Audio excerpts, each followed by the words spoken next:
یہ یکم مئی جو منایا جاتا ہے، دھوکہ یہ دیا گیا ہے کہ یہ شکاگو کے جو مزدور ہیں ان کی یادگار ہے، حقیقت میں یہ یکم مئی اور 1776 آرڈر آف دی ایلیموناٹی کی تاسیس کی تاریخ ہے۔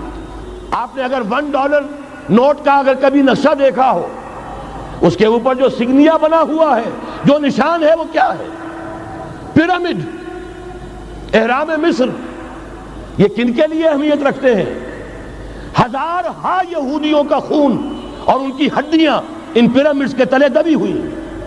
جب یہ احرام بنائے گئے تھے، یہ یہودی وہاں غلامی کے دور میں تھے، بیگار ان سے لی جا رہی تھی، بڑے بڑے پتھر جب گرتے تھے تو پسنے والے یہودی ہوتے تھے۔ اسی طریقے سے پیرامڈ، مصر کا پیرامڈ، یہ گویا کہ ان کے اس زوال کا ایک نشان ہے، اور اس پر ایک آنکھ بنی ہوئی ہے، ایک آنکھ، کان دجال کی آنکھ، وہ دیکھ رہی ہے